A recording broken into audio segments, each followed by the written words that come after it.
dia, meus queridos alunos, ou boa tarde, boa noite, depende da hora que vocês estão assistindo. Vamos começar hoje, já apontando para o final do nosso livro, onde a gente entendeu ali a dinâmica do mundo, econômico, social, a gente já viu até mesmo uma série de conflitos. Então a gente vai ver hoje, tá? Como que o capitalismo ele entra em crise, né? O que é uma crise do capitalismo? Será que ela é exatamente ruim ou se o capitalismo precisa dessa crise? Primeiro a gente tem que entender, que no capitalismo o principal objetivo é sempre o lucro, tá? É sempre o lucro. Muitas vezes até mesmo a preços que a gente pode até não considerar justo, tá? Mas o que o capitalismo está visando é sempre um lucro. Então, a crise, ela vai acontecer quando os lucros são muito menores, tá? Ou quando não há lucro, tá bom? Das empresas, dos países, tá bom? A gente vai se concentrar, tá, em duas crises e são fundamentais a gente entender, tá?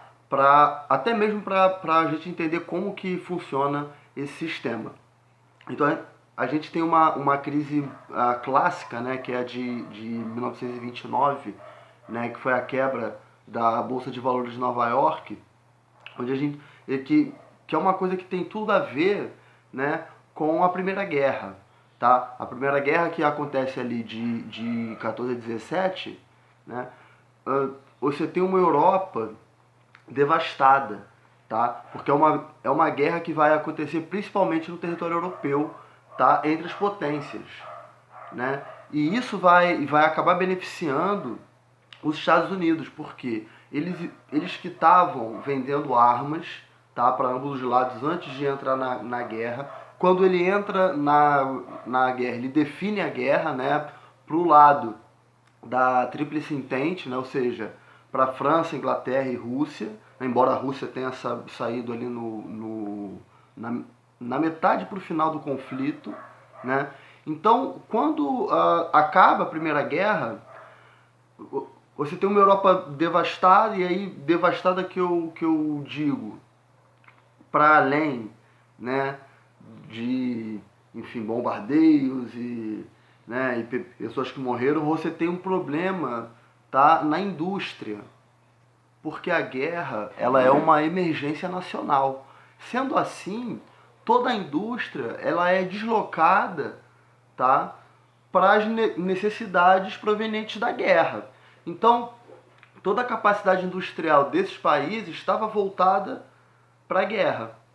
Quando essa guerra acaba, você tem ali toda uma desconcentração mesmo industrial, porque a nossa vida tem que seguir. A gente precisa de itens básicos, que não são exatamente os itens de guerra, E aí, principalmente no caso dos países perdedores, se a gente vai olhar o que acontece com a Alemanha, que é o país que não só estava perdendo a guerra, por isso teve que fazer o acordo, um tratado, de Versalhes, para poder justamente sair da guerra, num tratado que previa que eles tinham que pagar a reconstrução desses países e tudo, e obviamente também a Alemanha se encontrava nesse processo, com problemas acarretados da guerra. Esses países europeus, eles acabavam, eles perderam a capacidade, na produção de produtos básicos. Quem supria essa falta era justamente os Estados Unidos, o grande vencedor da Primeira Guerra, tá? Porque não teve grandes perdas no seu território, tá? Ao mesmo tempo, já estava ganhando muita grana, vendendo equipamentos bélicos, e ainda entra e vence a guerra. E quando o tratado é feito, você tem ali empréstimos que os Estados Unidos fazem, tá, para todas as potências, mas principalmente para a Alemanha, que teria que pagar a reconstrução desses países. Então os produtos americanos, entravam na Europa. E aí, né, toda aquela coisa do modo de vida americano, né? A gente até já falou em sala de aula, né, a coisa do American Way of Life. Então, quando a produção americana, né, estava muito em alta, a, a Europa, obviamente, estava perdendo, né, capacidade industrial e, obviamente, também perdendo dinheiro, porque estava comprando tudo dos Estados Unidos. Eles dão uma freada nisso. Eles dizem, não, né, peraí, vamos reconstruir a nossa indústria, vamos produzir também, tá?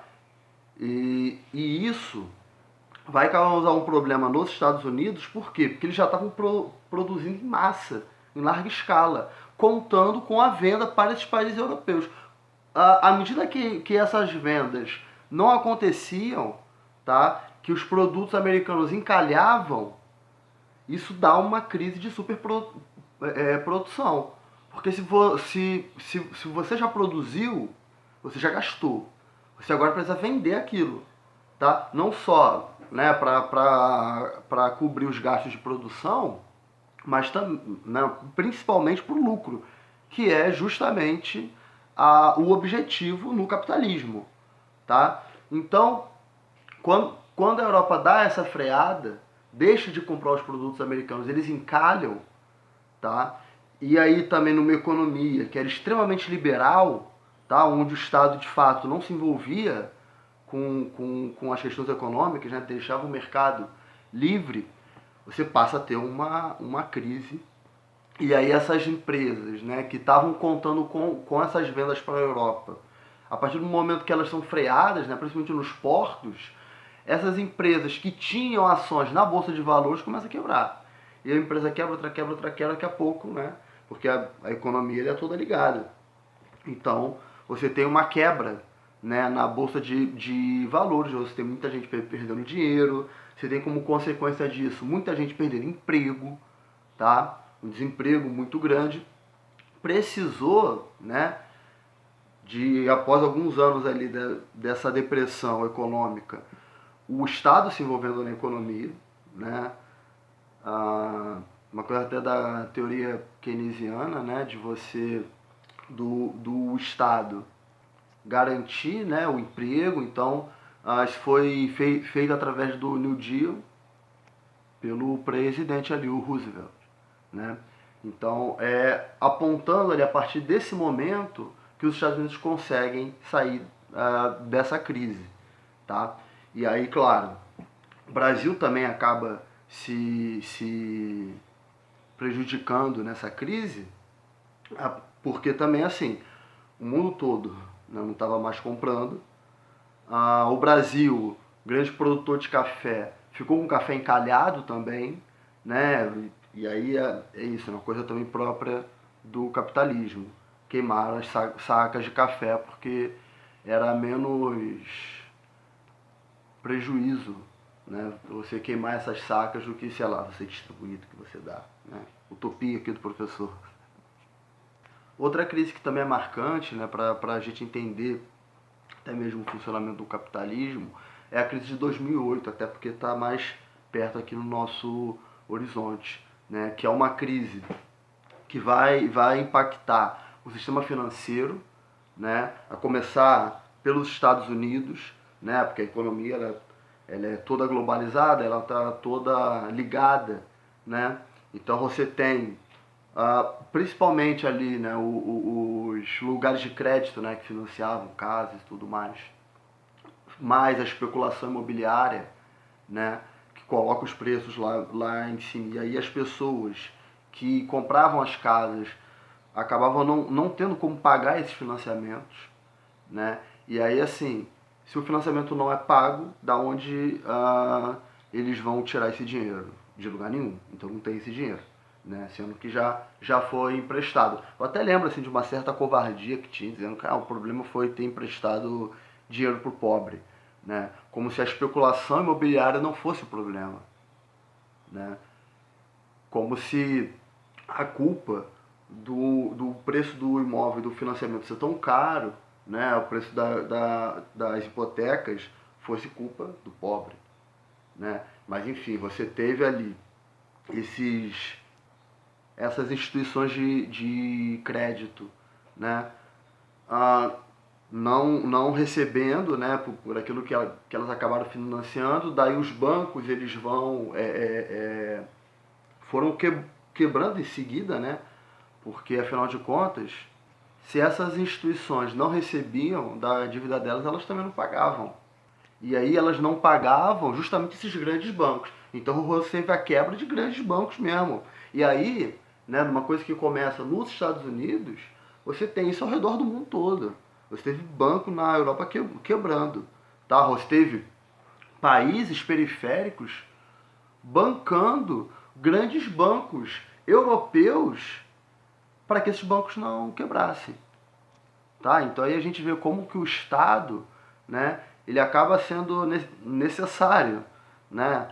Até os liberais acabam sendo obrigados a concordar, né? Eles não querem a intervenção estatal na economia, mas numa crise. Uma crise provocada pelo mercado. O que acontece? É o Estado que salva, né? Então, mais uma vez, o Estado teve que se envolver e salvar esses bancos, tá bom? E aí é claro, né, que vai haver também a justificativa que, bom, se o Estado não se envolver, você vai ter um número muito grande de demissões, isso também não é uma coisa boa, né? Você tem um grande número de desempregados, por isso o Estado se envolve. Mas quando as coisas estão boas, eles não querem o Estado. Tá? Mas é isso, meus queridos alunos, espero que vocês tenham entendido, façam o questionário, qualquer coisa pode perguntar ao professor. Um grande abraço.